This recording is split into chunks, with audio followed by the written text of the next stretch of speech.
Hello everyone and welcome back to the channel again. My name is Anthony and I am the Canadian watchmaker, and I just want to shoot a quick little video out here of how I remove hands from a watch, and the tools that I use and some of the best practices that I have. So if you like this video, please give me a thumbs up, and if you can, send me a message of some other videos that you'd like to see. And please also subscribe. I also started a Patreon channel with tutorials and lessons and training for watch collectors, enthusiasts, and also watchmakers. So years ago, as I said in some of my previous videos, I started collecting watches, and I very quickly found the world of watchmaking, and I decided to train myself, and had some great watchmakers help me along the way. And I quickly understood, when I was buying watches, how little I understood or knew about the condition of the watches, and how greatly learning this particular trade had an impact on my ability to assess the condition of the watches I was buying, understanding a lot that was going on, and some of the things that I used to see there, and what was capable of being restored depending on parts, and what parts needed to be replaced. So it gave me a really good understanding of things. And this is also one of the reasons why I'm doing this quick little video here. And this is a beautiful little lady zenith movement. I was told by somebody to work on some smaller movements once I got familiar with the pocket watch movements at the beginning, because it was a little bit easier. And once I got a handle on working on sort of these smaller movements, man, life became a lot easier and a lot larger once I went back over to the large size watches. 10.5 lines or 11.5 lines. It became a lot easier to work on those. But what I wanted to discuss, I just put out a video earlier also on some of the tools and the best practices for storing hands or installing hands. So here I just wanted to go over a few quick little things on some of the tools that I use to remove hands. Now, I've had these for a while. I have a couple pairs, and these are Bergeron. Oh, what's the number here? I can't remember the number. It's probably on the other one.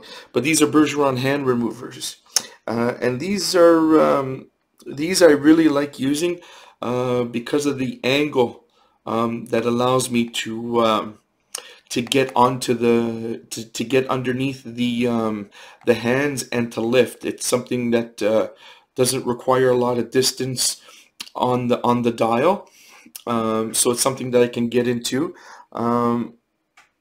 Also, I just wanted to mention, a lot of people, when I notice when they're going to remove the hands, you don't need a lot of pressure pressing down or in. It's one of the things that I see sometimes. I'm gonna remove these hands here once I line them up and go through showing some of the tools here.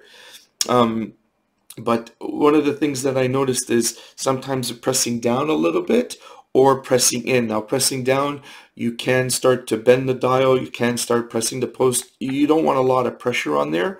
But then also when you're pressing in, you don't want to do that too much, because what happens is the piping that's on the hands, you tend to distort it. So you basically want to let the tool do the work for you, and use the sort of the leverage that you have on the outside here, and you sort of prop them up. Now, sometimes they are a little bit hard to lift, but remember, the force that you're using is the lifting. So you don't want to press down and you don't want to press in. For example, I have some other tools here that I use, some hand removers, and then some of them are also used to remove the collet on hairsprings. And one of the other things that I use these levers here for, I'll show you those real quick on there, is for chronograph hands. Now, chronograph hands tend to get a little bit down to the dial. Obviously, they shouldn't touch the dial. but they tend to get down on the dial. So when you're using a particular plastic, which I'm about to show you, you need something that's really, really thin, because the amount of space that you have between the hand and the dial can sometimes be consumed by the thickness of the plastic that you're using, depending on how far down the previous watchmaker set the hands down. There are some other tools that are available. This one here is a Bergeron 6016, which is made to remove. It's very, very thin. I have used this in the past. You just have to be careful when you're using it with the plastic, that you don't puncture the plastic or damage the dial. But this is a useful tool also if somebody has gotten something down really, really low, and you can't get to it. But I have dressed these three here, hand levers. These are all from Bergeron also. I have dressed them up, so there is quite a a small tip at the end, especially with this one here. I have dressed it to get to the small second hands. Not only are chronograph hands you might use these on also, but you might use them on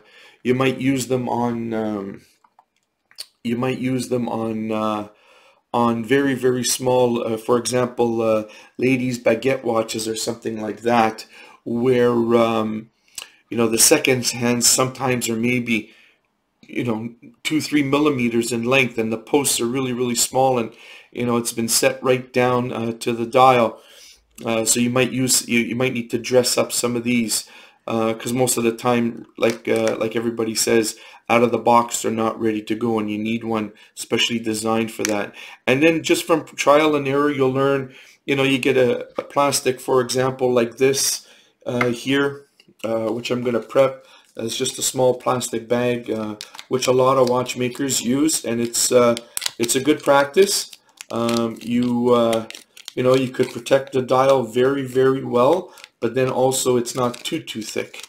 So once you have everything set up, you're able to do that. So what I'm going to do is, on this particular watch, I'm just going to set the hands here.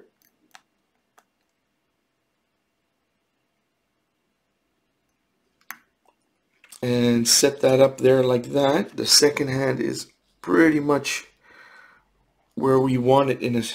I'll let it go back around, and I'll use these hand removers here.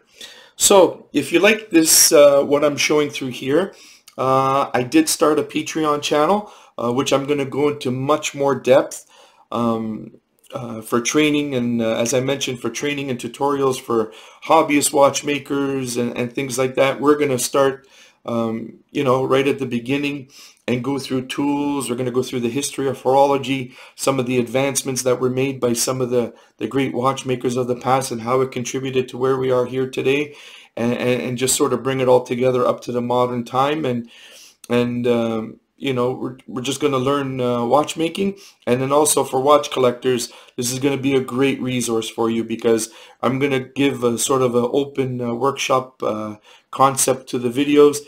You're going to see the watches coming in before I put them up for sale. So you're basically going to see, when I buy something, these are the surprises that I get. And then also, on another tier, how do we do the repairs and all that. So if you're interested, you will find a link down in the description of this video here. And please take a quick look over. And, your support would be greatly appreciated. And yeah, we're gonna go into we're gonna have some fun stuff, learn watch brand histories, watch movement histories, or watch movement history and things like that.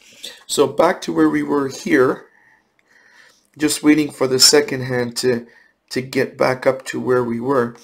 Now this particular movement holder I did talk about in a previous video, so if you're interested about that and some of the things, you can check on there. So you could see when I'm holding the movement, or when I'm holding the holders here, I'm not pressing down and I'm not pressing in too much. Now, these hands will probably come off very easy. This is a zenith movement, so it's It's an absolutely beautiful movement. It's going to time really well once we get it all serviced. And this movement here I'm probably going to do as my first movement on my Patreon channel. So now once we have the hands removed, the protection of the hands and the care of the hands is of utmost importance. So like I said in the previous video, I have here some watchmaker paper that I have sort of folded over into an accordion style, which I use to protect the hands. And the easiest way to get those hands off is to just turn the dial, move it over. And now these tweezers that I used here are very well dressed. They could hold some of the smallest. They have the best edge that I have. So I use them for the hands. And I only grab the hands very lightly from the side. And that's how we protect the hands. So if you like this video and you want to see more and you want to learn some watchmaking, and then also learn about you know, the condition of watches, if you're a collector and you want to get some more depth into, you know, what do I look out for. For example, this watch here, when the hour hand and the minute hand were lined up at 12 o'clock, they were right within tolerance. So when I say tolerance, what does that mean? So when watchmakers are being taught at particular schools or tolerances, or sort of schools or institutes, when they're doing their testing, there's certain tolerances that have to be met, or else you start losing marks when you're being graded and things like that. Also I want to show here real quick, this is a Arkansas stone that I have, and this is one of the stones that I use to dress the hand removing tools. So if you wanted to see a little bit more of this information, or you wanted to see a little bit more of this practice and how it's done, please check out my Patreon channel. The support would be greatly appreciated. Thank you. Have a good day.